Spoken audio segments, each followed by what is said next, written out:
Dit is so 'n voorreg om voor julle te staan en die woord oor te breek. Ek weet nie hoe ouer ek word, hoe meer sal daar raak dit net vir my iets ongeloofliks om op te staan op 'n Sondagoggend en te besef ek gaan die woord oorbreek en ek het nie die vermoë om dit te doen nie, maar die Gees van die Here doen meer as wat ons ooit kan dink of bid. En hy gaan weer werk vanoggend. En sy woord gaan soos 'n tweesnydende swaard wees wat siel en gees skei en tot by die murg uitkom van 'n mens. Daar was 'n fliek in die 90's, ek weet nie of julle onthou die Feel Good Men. Dit is nie 'n fliek wat ek aanbeveel dat jy kyk nie, maar dit is tog 'n interessante fliek geweest. Dit gaan oor 'n moord wat gepleeg was op 'n basis, 'n weermagbasis by Guantanamo Bay. En op die einde is hierdie kolonel wat hoof was van die basis, is hy opgeroep om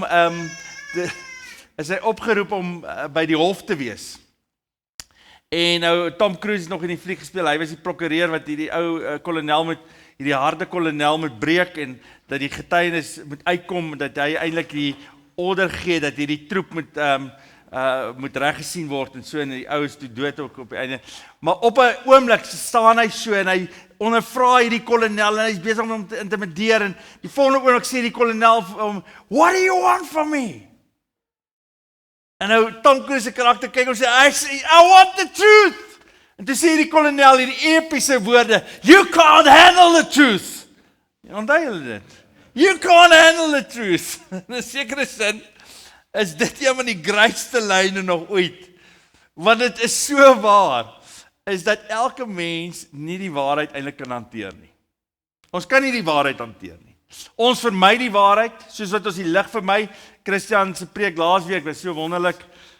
Net soos dat ons wegbly van die lig af, bly ons weg van die waarheid af, want ons kan nie die waarheid eintlik hanteer nie. Ons wil nie die waarheid hoor nie. Jy wil nie die waarheid weet oor jouself nie, is dit nie so nie? Jy wil liewerste die leuen oor jouself glo as die waarheid, is dit nie so nie? Jy hou daarvan dat mense iets goed sê van jou. Die oomblik as jy hoor mense sê iets slegs van jou, dan dink jy jouself, dit is nou nodig, verstaan jy? So, meeste van ons, you can't handle the truth. You can't handle the truth. Ons gaan daarop kyk na die waarheid. En meeste mense is soos Pilatus. Die waarheid is niks anders as 'n retoriese vraag nie. Wat sê Pilatus vir Jesus? As hy moet veroordeel, dan sê hy vir Jesus, want Jesus praat oor, ek het gekom om te getuig oor die waarheid. En wat sê Pilatus se antwoord? Wat is die waarheid? Dink jy Pilatus wou weet wat die waarheid is? Want die waarheid het reg in sy gesig vasgekyk en eintlik is hy besig met 'n retoriese vraag. Wat is die waarheid nou eintlik? Ons leef in 'n kultuur waar Pilatus, die kultuur van Pilatus, wat is nou die waarheid? Verstaan jy? Ons hoor al hoe meer en meer. Jy weet, ons ken nie die waarheid nie, ons kan nooit die waarheid ken nie en elke ou het maar sy waarheid. Jy weet, jy het jou waarheid, Ines, ek het my waarheid, Ines, jy weet, en elke ou bou maar die waarheid soos wat hy wil. Interessante ding ook oor die godsdienste, jy weet, almal het daar 'n stukkie van die waarheid. Dit is nie so nie. Almal het so 'n stukkie van die waarheid, Christen het 'n stukkie van die waarheid, Boeddhisme het 'n stukkie van die waarheid, Moslems het 'n stukkie van die waarheid, tot die ateïs het 'n stukkie van die waarheid, en jy kan nie sê jy die volle waarheid nie. Dit is die grootste ewel van ons tyd, is om te sê, ons weet wat die waarheid is dit nie so nie? Die oomblik as jy moet sê dat jy die waarheid ken, dan word jy uitgekry as die grootste heretiek van ons tyd. Want niemand ken die waarheid nie. Dit is interessant, in die gedeelte wat ons vandag gaan lees, gaan ons 'n bietjie kyk na die waarheid. Want die waarheid is nie in die eerste plek 'n dogmatiese uitspraak nie. Dis nie iets wat jy sê nie, dis nie 'n one-liner nie. Dit kry jy nie op 'n chappie papier nie, that you can know the truth nie. Verstaan jy, dit is nie 'n dogmatiese uitspraak nie. Dit is ook nie 'n filosofiese raamwerk waaraan ons werk nie. Ons het nie 'n filosofiese raamwerk van die waarheid nie. Wat ons wel het, is dat Jesus praat vandag, en ek wil hê ons moet dit voor die tyd weet, sodat julle kan verstaan wat hierdie teksvers gaan doen, en julle wat besoekers is, ons is besig met Johannes, die evangelie van Johannes, is dat Jesus sê, die waarheid word nie gevind in 'n uitspraak, of 'n dogmatiese uitspraak, of 'n filosofiese raamwerk nie, maar dit word gevind in die persoon, en wie is die persoon? Hy is dit. Die waarheid is 'n persoon. Dis die drie enige God. En sy wese, soos wat sy wese liefde is God se wese die waarheid. En so kom ons lees hierdie gedeelte, dit is 'n lang gedeelte, maar dit is 'n unbelievable gedeelte. So ek wil hê ons het dit op die bord, maar julle gaan dit volg asseblief, want hou by my, want hierdie gedeelte is so openbaring van die waarheid, en hoe mense eintlik wil wegbly van die waarheid. Johannes 8 vers 31 tot 59. Toe sê Jesus vir die Jode wat in hom glo, as julle aan my woorde getrou bly, is julle waarlik my disippels, en julle sal die waarheid ken, en die waarheid sal julle vrymaak. Hulle het hom geantwoord, ons is die nageslag van Abraham, en was ons nooit iemand se slawe nie. Hoe kan jy sê, julle sal vry word? Jesus sê vir hulle, dit verseker ek julle, elkeen wat die sonde doen, is 'n slaaf van die sonde. 'n Slaaf bly nie vir altyd by die huisgesin nie, 'n seun bly vir altyd. Eers as die seun julle vrygemaak het, sal julle werklik vry wees. Ek weet julle is die nageslag van Abraham, maar julle wil my doodmaak omdat my woorde nie ingang by julle vind nie. Ek praat oor wat ek by julle my Vader gesien het, en julle doen wat julle by julle vader gehoor het. Hulle sê toe vir hom, ons vader is Abraham. Daarop sê Jesus vir hulle, as julle kinders van Abraham was, sou julle doen wat Abraham gedoen het. Maar nou wil julle my doodmaak, vir my wat die waarheid wat ek by God gehoor het aan julle verkondig. Dit is nie wat Abraham gedoen het nie. Julle doen wat julle vader gedoen het. Hulle sê toe vir hom, ons is nie uit oorspel gebore nie, ons het net die een vader, naamlik God.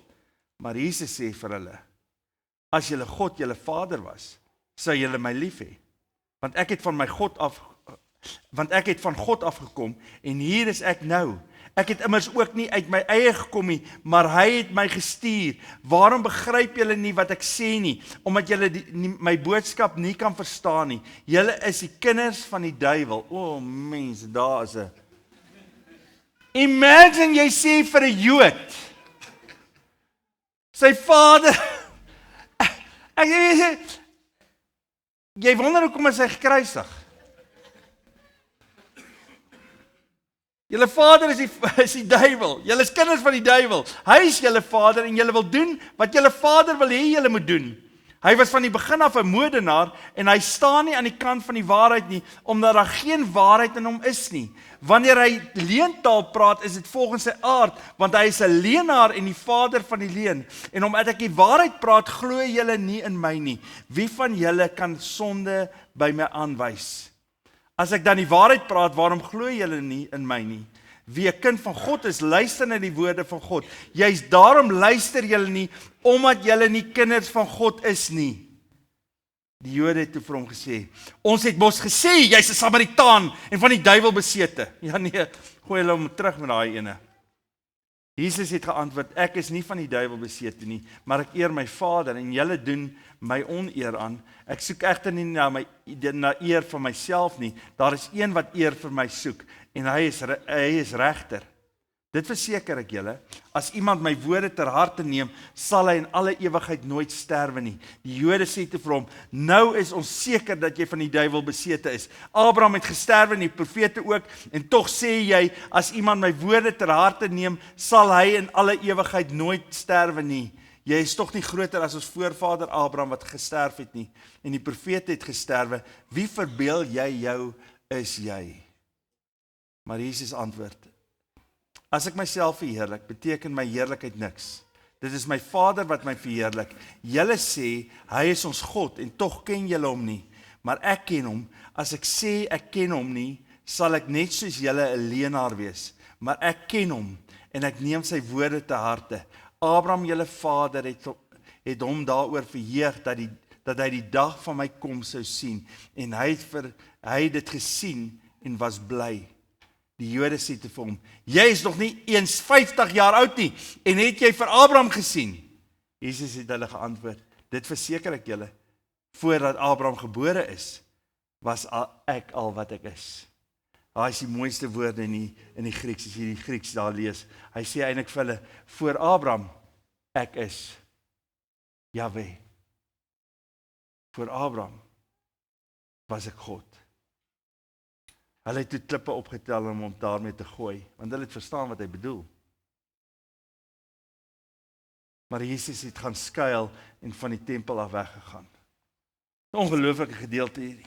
En ons gaan nie by alles kan uitkom nie, want dit is so ryk hierdie gedeelte, maar wat ek wil begin deur te sê is, hier's weer die vraag, as jy die reeks oor Johannes al gevolg het, dan gaan jy agterkom, vir Johannes is die vraag oor geloof, wat beteken geloof? In Johannes 20 vers 31 kom Johannes en hy sê, hoekom hy hierdie brief skryf? Hy skryf hierdie brief sodat jy kan glo dat Jesus die Seun van God is en die Messias is, en dat deur in hom te glo jy die lewe kan hê.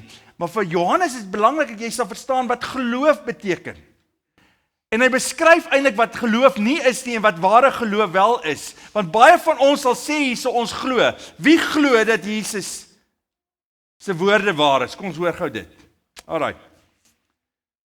As jy hierdie gedeelte lees, sal jy sien Johannes, ek gaan gou die Bybel hier oopmaak, maar Johannes 8, net voor hierdie gedeelte oor die waarheid, staan die volgende, terwyl hy hierdie dinge gesê het, vers 30 van hoofstuk 8, terwyl hy hierdie dinge gesê het daar baie mense tot geloof in hom gekom. Toe sê Jesus vir die Jode wat in hom glo. Hoor nou mooi, hy gaan mense aanspreek wat in hom glo, wat sy woorde glo. Dit is interessant, hulle sê, daai woorde sê nie, mense wat in hom glo nie, mense wat glo, wat hy gesê het.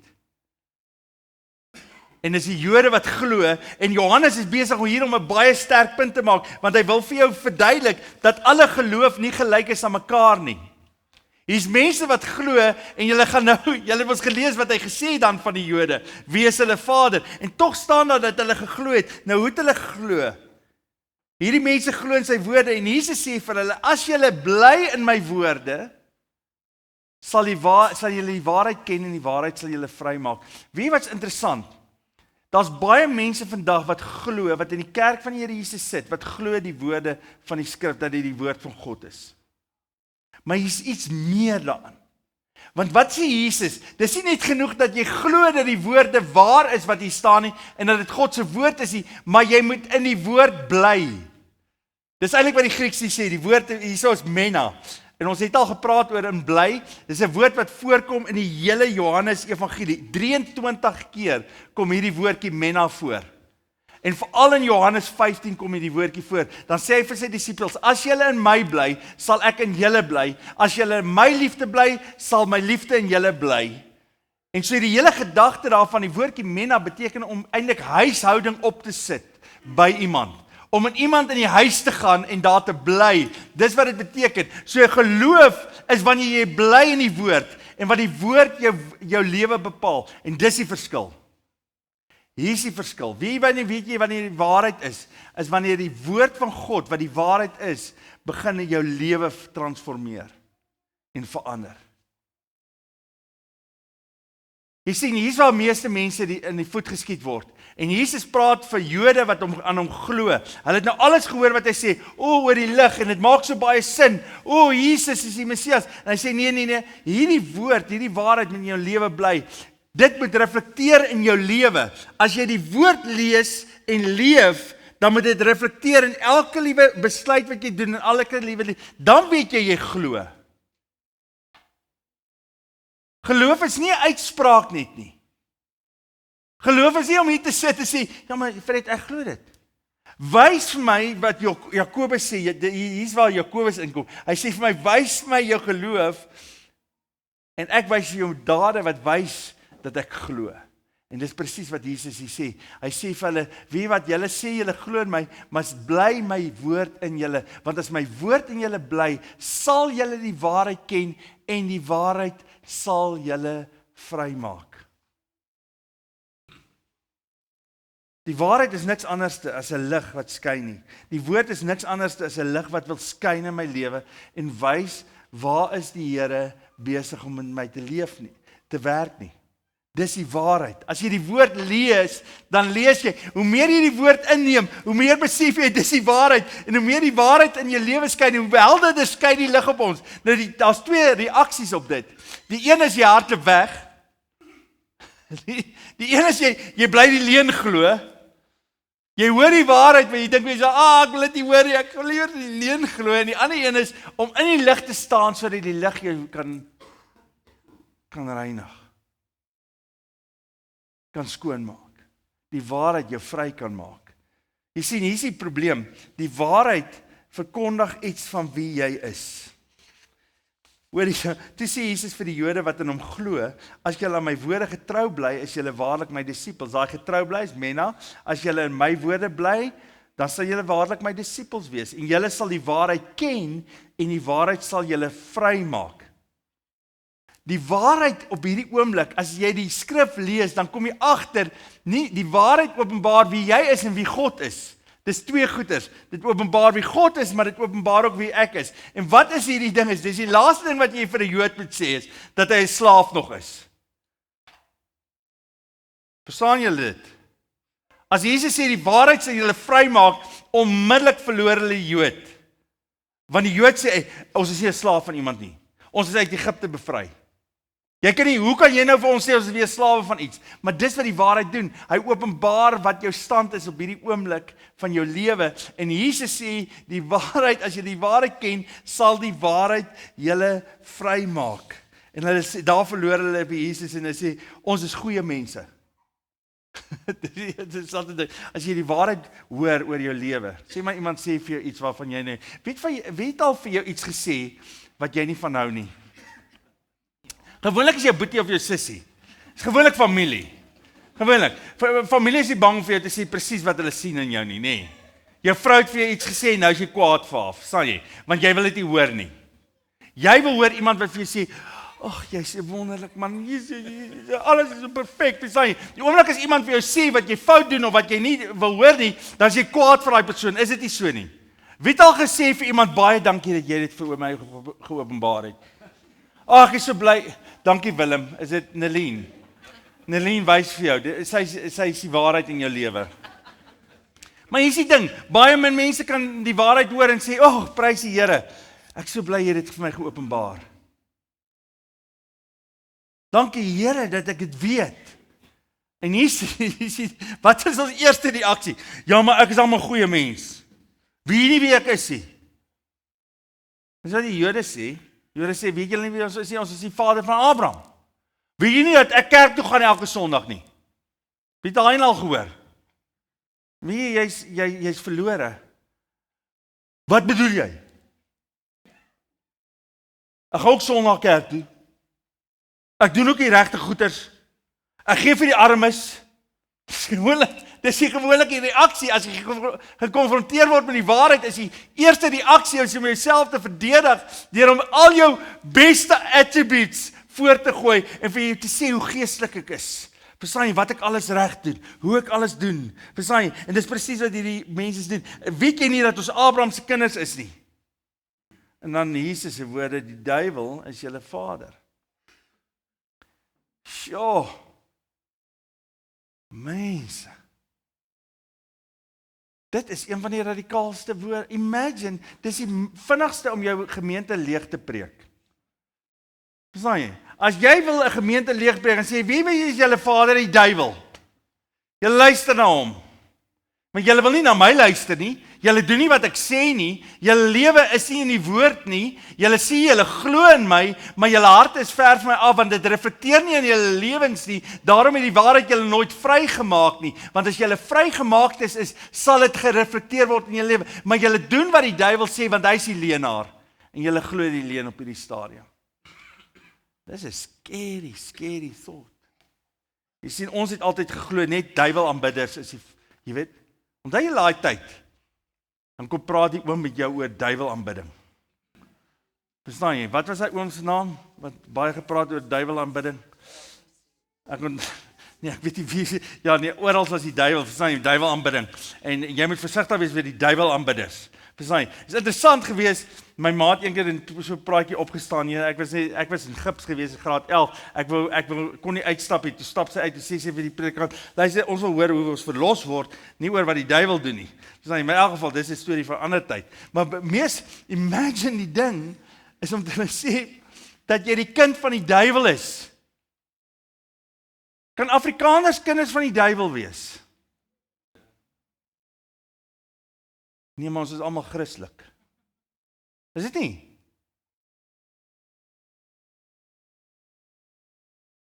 Scary thought. Hy sê vir Jode, wat Abraham as hulle vader het, julle vader is die leenaar, hy is die duiwel. Want jy sien, hulle wil die waarheid doodmaak. Die waarheid staan voor hulle, die waarheid verkondig, die waarheid leef, en die waarheid sal op die einde aan 'n kruis sterf, vir die sondes, om hulle vry te koop. Want as julle die waarheid weet, sal die waarheid julle vry maak. Wie wat is die wonderlikste ding hier? Is die vryheid lê daarin dat jy besef dat die waarheid weet. Die waarheid kan jy nie ontsnap nie, die waarheid weet. Hier is die amazing ding, die waarheid weet wat jy dink op hierdie stadium. Die waarheid weet wat jy gisteraand gedoen het, die waarheid weet wat jy môre gaan doen, hy weet wat jou verlede is, en die waarheid weet in elk geval, jy kan nie wegkruip vir die waarheid nie.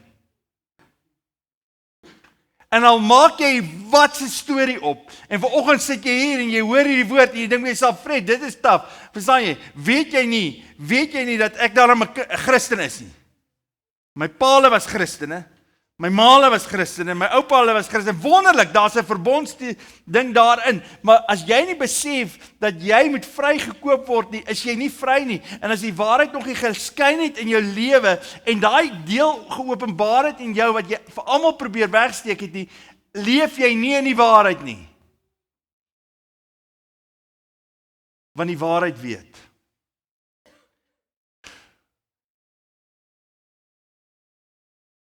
Scary thought. Die Here weet. Hy is die waarheid. En hy skyn elke liewe dag. Jy weet daai gevoel wat jy kry, wat jy weet. Ek hoop niemand weet hiervan nie. Hy weet. Psalm 139, dis die mooiste psalm vir die koorleier van Dawid, 'n psalm. Here, U sien dwars deur my, U ken my. Of ek sit en of ek opstaan, U weet dit. U ken my gedagtes nog voordat hulle by my opkom. Imagine dit. Daai goeie wat jy aan dink. Kan ek gou vir julle vra? Kom ons maar, imagine Elon Musk kry dit reg. Hy plant 'n chip in ons almal se breine in. En hy kan daai proppie inblik, en dan gooi hy al die gedagtes hier op die skerm. Imagine dit. Hoe like jy dit? Imagine wat jy nou dink van my, verstaan jy? Boom! Nou, idiot. Ines, dit is so lekker wees hier, verstaan jy? Jy weet, imagine dit, hè? Jy is ons die rekenaar ou, verstaan jy? Imagine ons kan inplak, ons kan nie, op die, wie gaan dan leef? Jy gaan weghardloop van die waarheid. Maar soos wat jy nou doen, in jou lewe, hardloop jy weg van die waarheid, want jy wil nie hê mense moet weet wie jy werklik is nie. En hy sê, hy sien dwars deur jou, hy ken jou gedagtes nog voor dit by jou opkom, of ek reis en of ek oorbly, jy bepaal dit. Maak nie saak of jy Engeland toe gaan nie, maak nie saak waartoe jy hardloop nie, hy weet waar jy gaan wees, hy weet waar jy is, U is met al my paaie goed bekend, daar is nog nie 'n woord op my tong. Onthou jy het jy gepraat met 'n ander ou gister?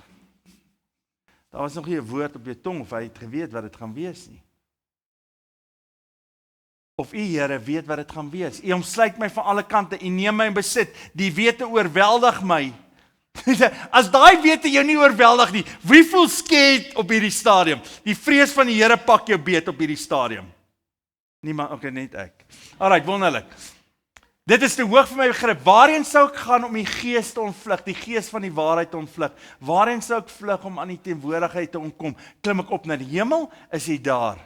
Gaan lê ek in die doderyk? Is hy ook daar? Vlieg ek na die ooste of gaan woon ek in die verre weste? Ook daar lê U hand my. Hou U regterhand my vas. Ek sou die duisternis kon vra om my weg te steek, Christian, of die lig rondom my om 'n nag te verander. Maar vir U is selfs die duisternis nie donker nie, en die nag soos lig soos die dag. Duisternis soos goed soos lig. Hoe amazing is dit? Luister na hierdie woorde, Psalm 32.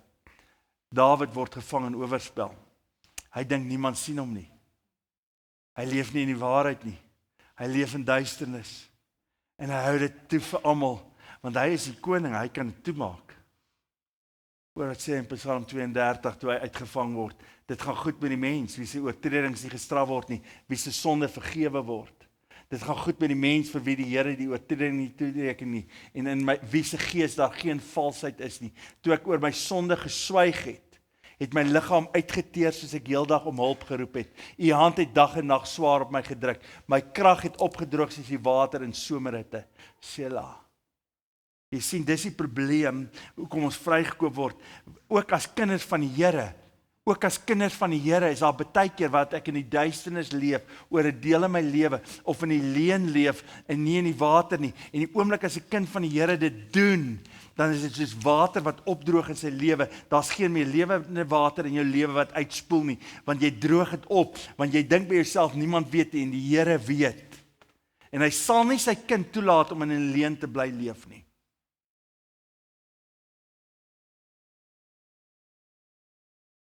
En daarom sal hy mense stuur, as jy nie wil hoor nie, sal hy jou gryp aan die nek, en hy sal jou terugbring in die waarheid in, want hy wil nie hê jy moet leef in die leuen nie, John. Hy wil hê jy moet leef in die waarheid.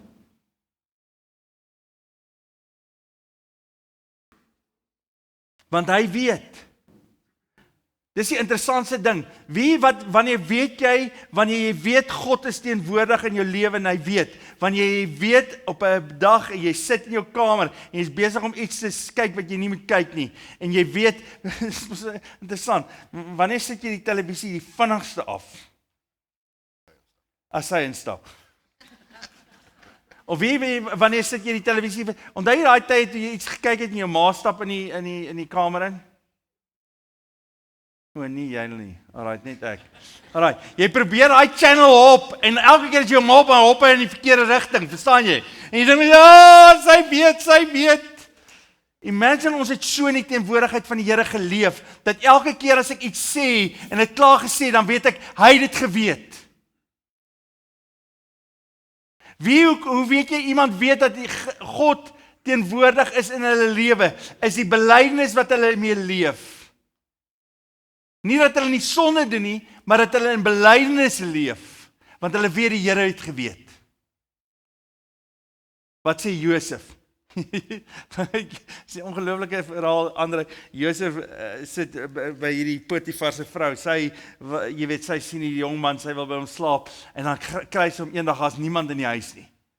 Oh man, niemand in die huis, niemand sal weet nie. Sy gryp hom, sy sê, kom lê by my, niemand sal weet nie. Wat sê Josef se eerste woorde? Hy sê, ek gaan teen God sondig. Nie eerste teen jou man nie. Wat sê hy eerste? Ek sal teen God sondig. Hy weet. Hy sien.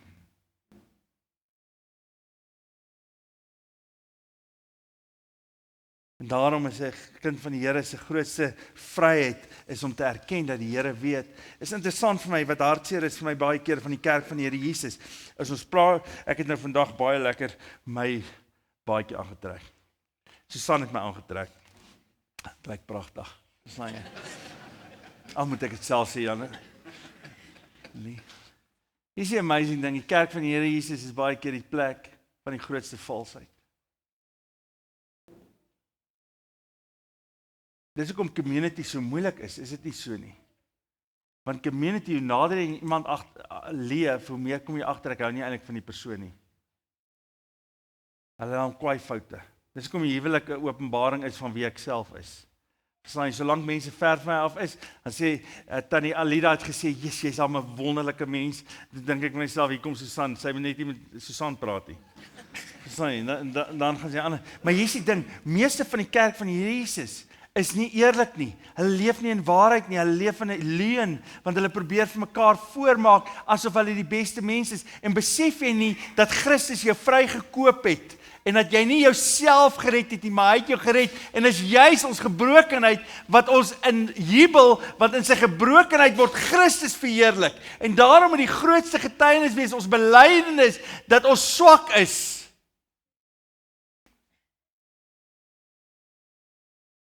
Daarom sê Paulus, ek sal liewer die jubel en boast in my swakhede. En ek is die grootste van sondaars, want dan wys dit Christus se krag wat deur my werk. Want as jy enige iets sien wat goed is in my, en wat ek doen, dan sien jy Christus en sy lig in my. En daarom, wat ek dink ons mis baie keer in die gereformeerde tradisie, of die protestantse tradisie, wat ons broer bietjie beter doen is, die confession booth. Dat ons, dit is hoekom Jakobus sê, bely eerlik aan mekaar julle sondes, sodat julle genees kan word, want die waarheid sal jou vry maak. Die waarheid sal jou genees, en die waarheid kom na vore, as jy bely teenoor die Here, en as ons bely teenoor mekaar, ons eie failure.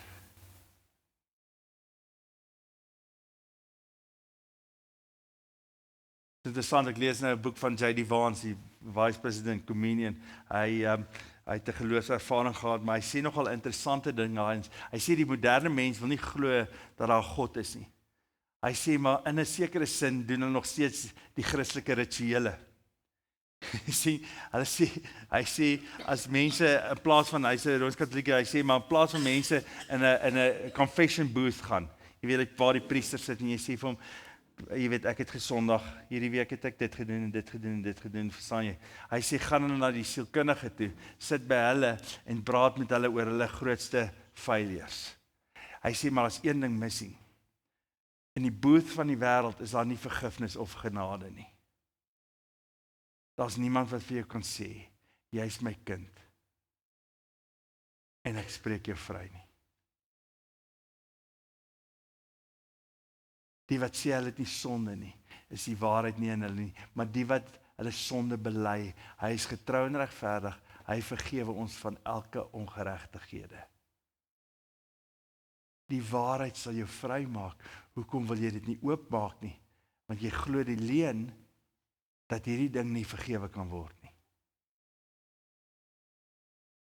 En dat hierdie ding eintlik vir jou die beste is. So hier is wat ek gaan vra in hierdie oggend.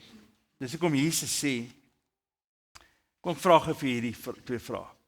En ons gaan nou lekker prakties raak. Kry jou selfoon uit. Het julle notes op julle selfone? Notes. Kan julle 'n note maak? Haal uit jou selfoon. Jy sien, die probleem is haal uit jou selfoon. Jy moet dit doen, almal moet dit doen. Almal moet dit nou doen. Alright, het jy jou selfoon, het jy jou notes? Susan, gee my selfoon asseblief vir my ook aan. Alright. Ek het notes. Of jy kan op WhatsApp. Stuur vir jouself 'n WhatsApp, maar net nie stuur vir iemand wat nee. Jy sien. Wie het al 'n WhatsApp gestuur wat jy gedink het, is vir die verkeerde persoon. Ja, nee, ons almal was daar. Jy gaan vir jouself hierdie volgende vraag vra. Wat in jou lewe wil jy nie hê ander moet van weet nie? Skryf aan. Skryf gou. Oh man. Julle moet asseblief my selfoon steel hierna nie. Sorry.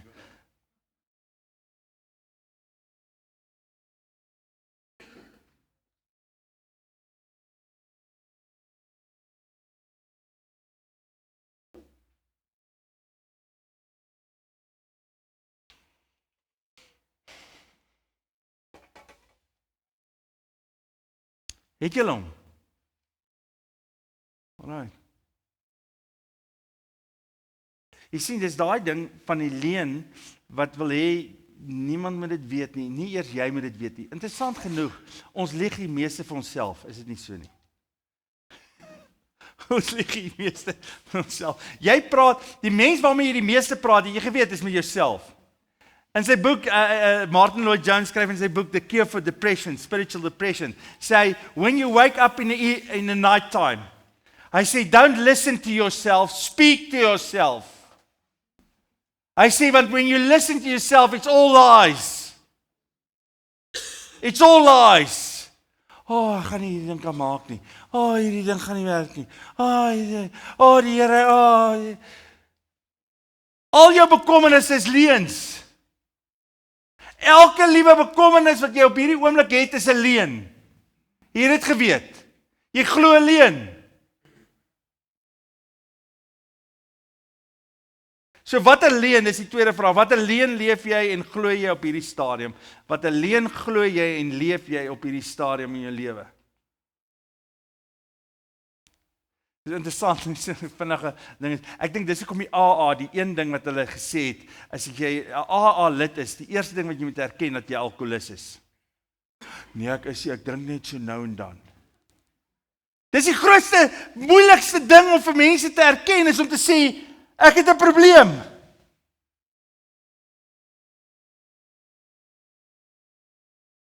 Ag, my vrou dink ek drink 'n bietjie te veel, maar weet jy wat nee, dis net naweke wat ek 'n bietjie te veel drink. Dis 'n leuen. Dis 'n leuen.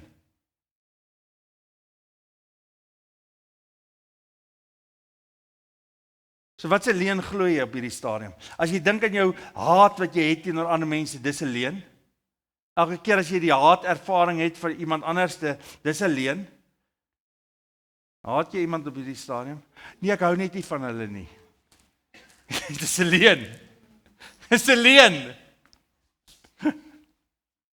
Okay, jy moet nou neerskryf. Wat sy naam? Wie haat jy? Dis net nie dat ek hulle haat nie, hulle moet net nie naby my kom nie. Dis 'n leuen. Jy kan nie in vryheid leef as jy iemand haat nie. Jy kan nie leef nie. As kind van die Here, gaan jy gees van die Here stil word in jou lewe. As jy haat het, hy is God van liefde, nie God van die haat nie. Jy glo die leuen van die Satan, dat al hoe jy oor hierdie persoon en hierdie seer kry, wat hierdie persoon jou gedoen het, is om hulle te haat. Nee, hoe jy daaroor kom, is om hulle te vergewe. Soos Christus jou vergewe het. Al jou bitterheid. Wat 'n bitterheid hier op hierdie stadium in jou lewe? Dis 'n leuen. Elke liewe bitterheid in jou lewe is 'n leuen wat jy glo, want jy dink by jouself, die bitterheid gaan hulle terugkry. Maak nie saak hoe lank dit vat, ek sal daai persoon terugkry. Revenge, laat revenge aan die Here oor, sê Romeine 9. Ag, Romeine 13.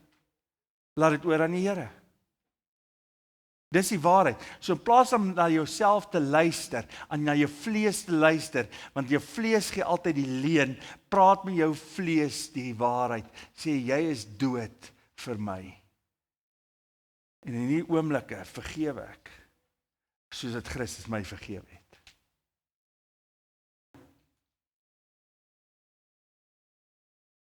Bekommernisse, is 'n leuen. Wat maak jy die meeste bekommerd op hierdie oomblikke? Enigiemand wat bely, hulle is bekommerd. Kom bely nou. Tiaan, wat maak jy bekommerd? Jou studies. Wat dryf jy bekommernis? As jy nie gaan deurkom nie. Alright. As jy nie hard genoeg werk, gaan jy nie deurkom nie. Maar die Here het vir jou talent gegee. Hy het vir jou die intellek gegee. En die Here sal dit wat jy ingesit het, sal hy laat uitkom. Dis die waarheid. En baie keer dop ons 'n vak, en die waarheid is dat die Here sy kinders oprig na dit, en sê ek wil hê jy met harde werk, jy doen dit vir my en nie vir jouself nie, soos ek jou verneder, gaan ek jou oprig. Wat is jou bekommernisse nog? Kom, ons is nou in 'n belydenis sessie. Wat bekommer jou nog? Sê eerlik, julle het geen bekommernisse nie, niks bekommernisse nie. Vanoggend is almal happy. Finansies. Die nazi's. Finansies. Die nazi's en die finansies. Is altyd 'n groot bekommernis vir my ook. Ons kyk na die Tweede Wêreldoorlog, jy kan maar bekommerd wees oor die nazi's. Finansies. Alright, wat is die finansiese probleem? Wat sê Hebreërs? Hy sê, weet julle nie, julle is so bekommerd oor die geld. Hy sê, weet julle nie, die Here sal jou nooit begewe en jou nooit verlaat nie. Dis die waarheid. Hy gaan vir jou genoeg gee elke dag om van te lewe. Dis die waarheid. Hy sal vir jou voorsien in 'n woestyn. En jy sal goeders optel wat jy nie eers se name ken nie. En dit sal genoeg wees, Ria. Dis waarheid. Nog iets. Konstruksiemafia. Alright, ons moet baie bekommerd wees vir die konstruksiemafia, want die Here is nie daar nie. Die konstruksiemafia, ons leef in 'n land van, daar's bedrog, daar's uitbuiting. Maar weet jy wat, is dat die Here sê, hier's vir jou die waarheid.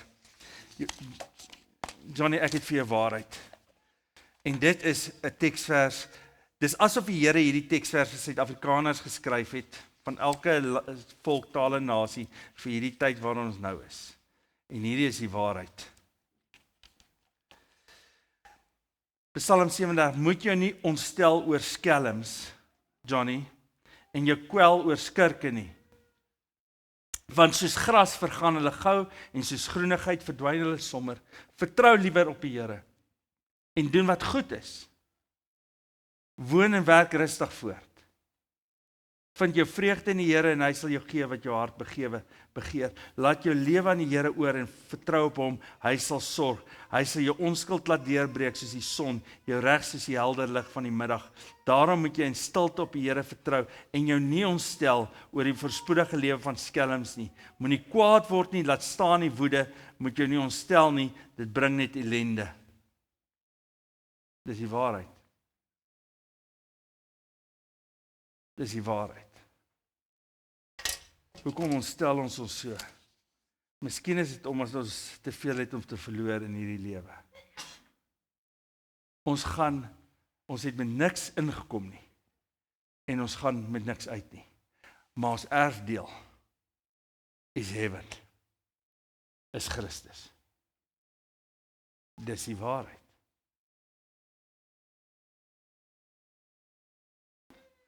Ek wil afsluit met Psalm 51. Die ware aanbidders sal God in gees en in waarheid aanbid. Jy kan nie vir die Here iets uitsê. As jy wil groei in jou verhouding met die Here, bring altyd waarheid in. Bring waarheid, want dan groei jy. Die leuen, God het niks in die leuen nie. Hy het niks in die leuen nie. Solank jy in die leuen leef, kan jy nie in jou verhouding met die Here groei nie. Psalm 51 vir die koorleier, Psalm van Dawid, na aanleiding daarvan dat die profeet Nathan na hom toe gekom het en oor sy oorspel met Batseba. Wees my genadig, o God, in die troue liefde.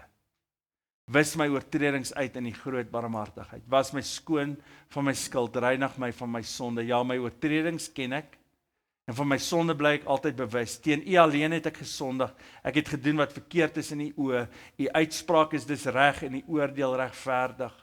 Ek was al skuldig toe ek gebore is, met sonde belaaid toe my moeder swanger geword het, maar U verwag opregtheid diep in 'n mens se hart.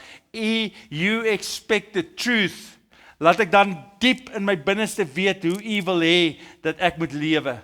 Neem tog my sonde weg dat ek rein kan wees. Was my dat ek witter as sneeu kan wees. Laat my weer die blydskap en vreugde belewe. U het my verbrysel, laat my weer jubel.